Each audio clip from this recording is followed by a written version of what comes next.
Welcome back to your own YouTube channel Mathematics with Hunar. So today we are going to discuss our last two questions of exercise 8.1, question number 10th and 11th. I hope कि आपने previous questions की videos अच्छे से देख ली होंगी और समझ ली होंगी. So now let's do question number 10th and 11th. Your question number 10th is, in triangle PQR right angled at Q. A triangle is given to you. आपको एक ट्राइंगल गिवन है पी क्यू आर. आपको यहाँ mention कर दिया कि right angle कहाँ पर है, क्यू पर. तो आपको वो क्यू पर ड्रॉ करना है और अदर टू आप कहीं भी ले लीजिए उसके रिमेनिंग जो साइड्स हैं. ठीक है, पी नीचे ले लिया, आर ऊपर. अब आपको यहाँ हिंट क्या गिवन है, यानी गिवन क्या है, P R plus Q R is equal to 25. यानी टू साइड्स का sum P R hypotenuse, Q R perpendicular, दोनों का सम 25 गिवन है and P Q is 5 centimetre. और ये तो डायरेक्टली आपको गिवन ही है 5 सेंटीमीटर बेस. तो ये आपने एग्जैक्टली लिख लिया गिवन एंड आपने लिख लिया P R plus Q R equal 25. और हमें बताना है sine P, cos P, tangent P. पहले आप पूरा क्वेश्चन पढ़ लिया करें कि अब देखो P, sine P, tangent P, यानी थीटा क्या है पी, तो इसी को ही नीचे रख लो ताकि आपको इजी रहे. ये आपका बन जाएगा बेस, ये परपेंडिकुलर, ये हाइपोटेन्यूज.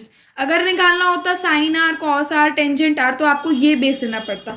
तो जो आपको एंगल गिवन हो थीटा जो आपको निकालना है वही आप बेस पर, मतलब वो आप नीचे रख ले तो इजी रह जाता है. यहाँ रखेंगे तो भी कोई दिक्कत नहीं है, ऐसे ऐसे रखेंगे तो भी कोई दिक्कत नहीं है. ठीक है, ये थोड़ा बिल्कुल सिंपल बन जाता है इससे. ठीक है, अब आपको ये तीनों निकालने हैं. अब आपको जब ये पता चल जाए तो आपको पता है फॉर्मूला क्या होता है साइन पी, कॉस पी और टेंजेंट पी का. तो हम ये फाइंड कर रहे थे कि what is P R and what is Q R.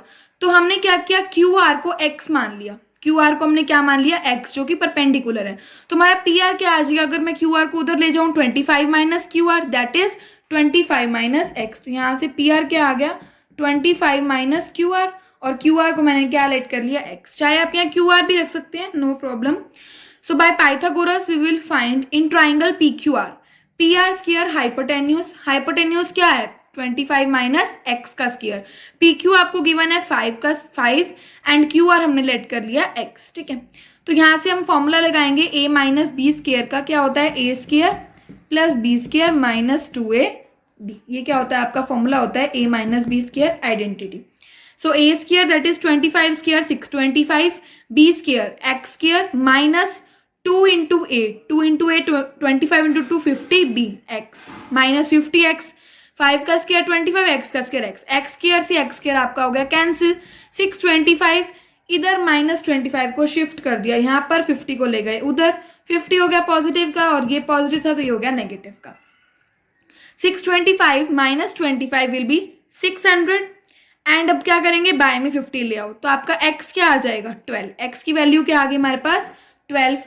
अब देखो यहाँ से कि पी आर क्या है, 25 माइनस एक्स. तो पी आर को यहाँ से हम निकाल सकते हैं 25 minus x, that is 25 minus 12 13. तो आपका यहाँ से हाइपोटेन्यूज क्या आ गया, 13 आ गया. एंड एक्स आपका था क्या, Q R, that is perpendicular. So आपका क्यू आर क्या आ गया, 12 सेंटीमीटर. और आपको वो तो गिवन ही है, क्या गिवन है, पी क्यू. पी क्यू आपको गिवन है ना 5 सेंटीमीटर. ये तो आपको ऑलरेडी गिवन ही था क्वेश्चन में.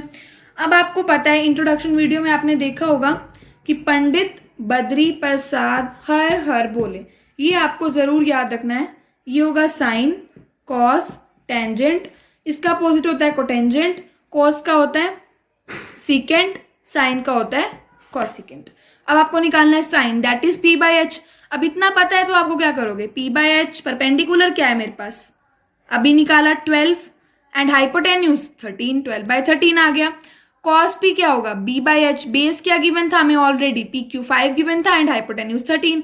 And tangent P is perpendicular by base, perpendicular is 12 and base is 5. ये तो हमें गिवन ही था और ये हमने निकाला. और मैंने बता रखा कि टेंजेंट पी को हम एक और मेथड से भी निकाल सकते हैं कि साइन पी बाय में कॉस पी, यानी पी बाय एच इसके बाय में बी बाय एच. तो एच से एच कट गया, पी बाय बी ऑटोमेटिकली यही आ जाएगा. तो यहाँ से आ जाएगा 12 बाय 5. अगर आपको इसका फॉर्मूला नहीं याद आ रहा तो आप इन दोनों को डिवाइड कर दीजिए. ठीक है, अब क्वेश्चन 11 देखते हैं, ट्रू फॉल्स. बिल्कुल ईजी है ट्रू फॉल्स, थोड़ा सा ध्यान रखना है आपको. क्या कहता है कि first question, the value of tangent is always less than 1.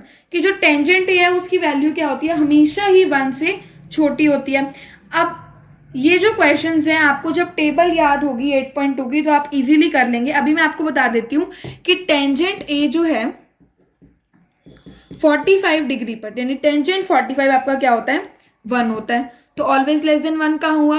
Tangent 60 जो है वो आपका √3 होता है, तो √3 क्या होता है 1.7 कुछ ऐसा होता है ना √3, तो लेस देन 1 का हुआ ये, तो दिस स्टेटमेंट इज फॉल्स। ये क्या हो जाएगा आपका फॉल्स, तो ये मैंने लिख दिया इसका आंसर फॉल्स। अभी आपको टेबल याद कराएंगे, इससे नेक्स्ट वीडियो आपकी टेबल की ही आएगी जिसमें आपको sine cos tangent cotangent cosecant और सीकेंट इनके आपको एंगल्स याद करने हैं कि 0 डिग्री पर क्या होता है, 30 डिग्री पर क्या होता है, 45 पर, 60 पर और 90 पर। तो यहाँ से आपको क्लियर हो जाएगा जो टेंजेंट ए है वो 45 डिग्री पर 1 होता है और 60 डिग्री पर √3 होता है, तो ये आपकी स्टेटमेंट क्या हो गई फॉल्स। इसने तो कहा कि 1 से छोटा होता है, so that statement is false.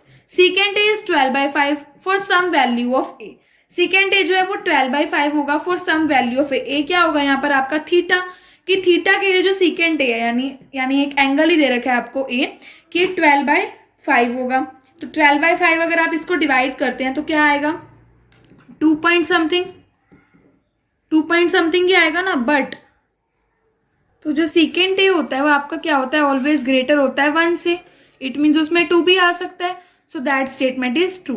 जो आपका फर्स्ट एंड सेकंड क्वेश्चन है और फिफ्थ इसके ट्रू फॉल्स की आपको कब क्लियर होंगे, नेक्स्ट वीडियो से आपको ये क्लियर हो जाएंगे।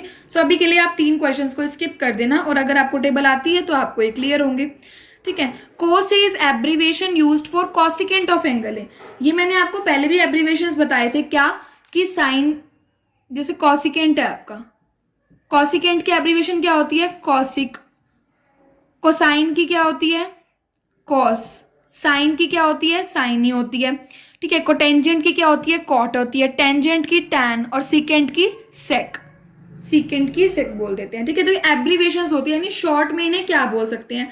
अब कह रहा है कि कॉस ए क्या किसकी एब्रीवेशन है कॉसिकेंट की, सो दैट इज फॉल्स।